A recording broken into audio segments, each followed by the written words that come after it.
મહેસાણાની અંદર પાંડુ રોગનું પ્રમાણ રાજ્યમાં સૌથી ઊંચું હોવાની વિગત સામે આવી છે।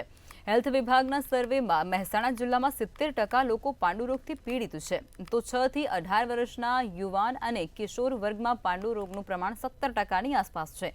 જિલ્લામાં 6 થી 18 વર્ષના 26,808 બાળકોમાં કુપોષણ, પાંડુ રોગ, વિટામિનની કમી જોવા મળી રહી છે, તો 18 વર્ષની ઉંમરથી મોટી વયના લોકોમાં આ પ્રમાણ 70%થી આસપાસ છે। ખાસ કરીને પુરુષોની તુલનામાં સ્ત્રીઓમાં આ પ્રમાણ વધુ નોંધાયું છે, ત્યારે આ સ્થિતિના સર્જન માટે કયા કારણો જવાબદાર છે તે શોધવા માટે હવે રિસર્ચ ટીમ બનાવાઈ છે।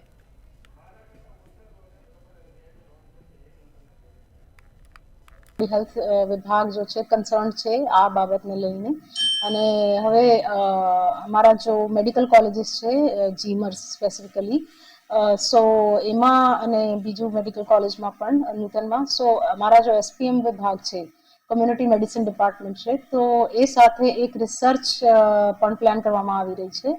તો આ રિસર્ચમાં આપણે સ્ટડી કરવાની છે કે એનિમિયાનું કારણ શું છે, શું એ ટોપોગ્રાફિક કોઝ છે યા એ જમવાની એની પ્રક્રિયામાં કોઈ ખૂટ છે કે શું છે।